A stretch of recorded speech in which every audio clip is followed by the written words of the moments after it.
ഇടുക്കി മറയൂരിൽ കാട്ടാന ആക്രമണത്തിൽ ഒരാൾ കൊല്ലപ്പെട്ടു.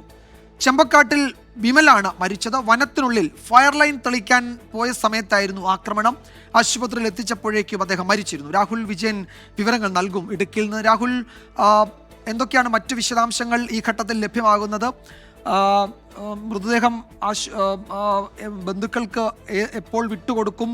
അതുപോലെ ഈ കുടുംബത്തിന് നഷ്ടപരിഹാരം നൽകുന്നത് ഉൾപ്പെടെ വനംവകുപ്പിന്റെ ജോലിക്ക് പോയപ്പോഴാണല്ലോ ഈ അപകടമുണ്ടായത്. അപ്പോൾ അതിന്റെ മറ്റു വിവരങ്ങൾ ഈ ഘട്ടത്തിൽ ലഭ്യമാണോ?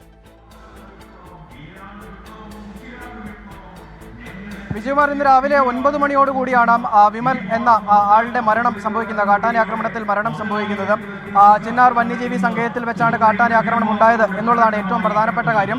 ഫയർ ലൈൻ തെളിക്കുന്നതിന്റെ ഭാഗമായിട്ട് വനത്തിൽ പോയ 9 അംഗ സംഘത്തിൽപ്പെടുന്ന ആളായിരുന്നു വിമൽ. ഇതിലേറ്റവും പുറകിൽ പോയിരുന്ന ആളാണ് വിമൽ. പിന്നാലെ എത്തിയ കാട്ടാന വിമലിനെ തുമ്പിക്കൈ കൊണ്ട് ചുരുട്ടി തറയിൽ അടിക്കുകയായിരുന്നു. ഗുരുതര ആക്രമണം നേരിട്ടാണ് വിമൽ മരിച്ചത് എന്നുള്ളതാണ് മനസ്സിലാക്കാൻ കഴിയുന്നത്. ഈ ആക്രമണത്തിന് പിന്നാലെ തന്നെ കൂടെ ഉണ്ടായിരുന്ന ആളുകൾ വിമലിനെ മറയൂർ PHCയിലേക്ക് കൊണ്ടുവരികയും ചെയ്തു. പക്ഷേ ജീവൻ രക്ഷിക്കാനായില്ല. നിലവിൽ മറയൂർ PHCയിൽ മൃതദേഹം സൂക്ഷിച്ചിരിക്കുകയാണ്. പോസ്റ്റ്മോർട്ടം നടപടികൾക്കായി അല്പസമയത്തിനകം തന്നെ അടിമാലി താലൂക്ക് ആശുപത്രിയിലേക്ക് മാറ്റുകയും ചെയ്യും എന്നുള്ളതാണ് അറിയാൻ കഴിയുന്നത്.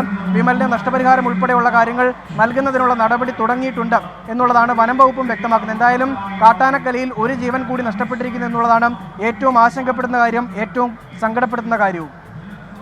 ഇത് രാഹുൽ, ഇത് വനത്തിന് ഉള്ളിലായിരുന്നു അല്ലേ ഈ ജോലികൾ നടന്നുകൊണ്ടിരുന്നത്? ഈ ചിന്നാർ വന്യജീവി സങ്കേതത്തിനുള്ളിൽ വെച്ചായിരുന്നു അല്ലേ? വിജയകുമാർ, ചിന്നാർ വന്യജീവി സങ്കേതത്തിനുള്ളിലാണ്, അതായത് വനമേഖലയിൽ തന്നെയാണ്, റിസർവ് വനമാണ്. അതിനുള്ളിൽ വെച്ചാണ് ഈ കാട്ടാന ആക്രമണം ഉണ്ടാകുന്നത്. ഇവർ സ്ഥിരമായി വനമേഖലയിലേക്ക് പോകുന്നതാണ്. കഴിഞ്ഞ ദിവസവും ഈ വനത്തിൽ ഈ ഫയർ ലൈൻ തെളിക്കുന്ന, അതായത് ഈ വേനലാകുന്ന സമയത്ത് ആരെങ്കിലും ചെറിയ തീയിട്ട് കഴിഞ്ഞാൽ കാട്ടിലേക്ക് പടർന്നു പിടിക്കാനുള്ളൊരു സാഹചര്യമുണ്ട്, സാധ്യതയുണ്ട്. അത് തടയുന്നതിന് വേണ്ടിയുള്ള ഒരു നടപടിക്രമമാണ് ഈ ഫയർ ലൈൻ തെളിക്കുക എന്ന് പറയുന്നത്. അതിനുവേണ്ടിയുള്ള ജോലികൾ ചെയ്തിരുന്ന സംഘമായിരുന്നു ഈ വിമലിൻ്റേത്. അങ്ങനെ വനവുമായിട്ട് പരിചയമുള്ള ഈ വനമേഖലയിൽ നിരന്തരം പോയിട്ടുള്ള ഒരാൾ കൂടിയാണ് എന്നുള്ള കാര്യം കൂടി ഈ ഘട്ടത്തിൽ പറയേണ്ടതുണ്ട്. പക്ഷേ മരത്തിനു മറവിൽ നിന്നിരുന്ന കാട്ടാനെ ഇവരാരും കണ്ടിരുന്നില്ല. മുൻപിൽ പോയിരുന്ന 8 പേരും കടന്നു പോയതിനു ശേഷം പിന്നാലെ എത്തിയ വിമലിനെ കാട്ടാന പിന്നിൽ നിന്നെത്തി ആക്രമിക്കുകയായിരുന്നു എന്നുള്ളതാണ് അറിയാൻ കഴിയുന്നത്. എന്തായാലും വളരെ സങ്കടകരമായ കാര്യമാണ്. ഈ പ്രദേശത്ത് വനമേഖല ആയതുകൊണ്ട് തന്നെ കാട്ടാനകൾ ഒരുപാടുള്ളതാണ്.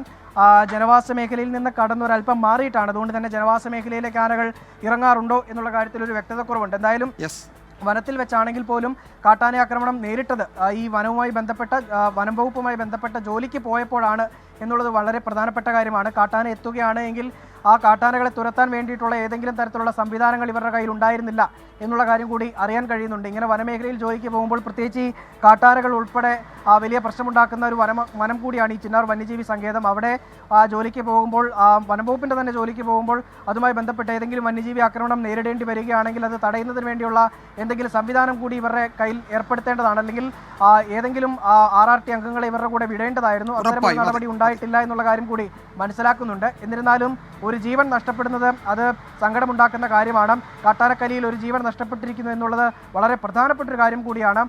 ഇടുക്കിയിൽ ഈ വന്യജീവി ആക്രമണങ്ങൾ തുടരെ ഉണ്ടാകാനുള്ളൊരു സാധ്യത കൂടിയുണ്ട്. കാരണം ഈ ആനകൾ ഉൾപ്പെടെ ഈ വെയിൽ തെളിയുമ്പോൾ, അതായത് ചൂട് കൂടുന്നതനുസരിച്ച് ജനവാസ മേഖലയിലേക്ക് തീറ്റ തേടി ഇറങ്ങും, വെള്ളം തേടി ഇറങ്ങും, വനത്തിൽ തീറ്റ ലഭ്യത ഇല്ലാതാകും. ശരി രാഹുൽ, എന്തായാലും അതിദാരുണമായ ഒരു സംഭവമാണ് അത്. വനം നന്നായി അറിയാവുന്ന, ആ മേഖലയൊക്കെ നന്നായി അറിയാവുന്ന ഒരു സംഘമായിരുന്നു. അതിലേറ്റവും പിന്നിലായിരുന്നു വിമൽ പോയിരുന്നത്. പിന്നിൽ നിന്ന് കാട്ടാന തുമ്പിക്കൈ കൊണ്ട് ചുഴറ്റി എറിയുകയായിരുന്നു എന്നാണ് വരുന്ന വിവരങ്ങൾ. ആശുപത്രിയിൽ എത്തിച്ചപ്പോഴേക്കും അദ്ദേഹത്തിൻ്റെ മരണം സംഭവിച്ചു. വനത്തിനുള്ളിൽ വെച്ചാണ് ഈ അപകടം സംഭവിച്ചത്, വന്യജീവി ആക്രമണം ഉണ്ടായത്. ഇങ്ങനെ കാട്ടിലേക്ക് ഇത്തരം ജോലികൾ ചെയ്യാൻ പോകുന്നവർക്ക് ഏതെങ്കിലും തരത്തിൽ വന്യജീവികളുടെ ആക്രമണം ഉണ്ടായാൽ അത് പ്രതിരോധിക്കുന്നതിനുള്ള സംവിധാനമൊന്നും അവരുടെ പക്കലില്ല എന്നൊരു പ്രധാനപ്പെട്ട വിഷയം കൂടി രാഹുൽ വിജയൻ ചൂണ്ടിക്കാട്ടുകയായിരുന്നു ഇടുക്കിയിൽ നിന്ന്.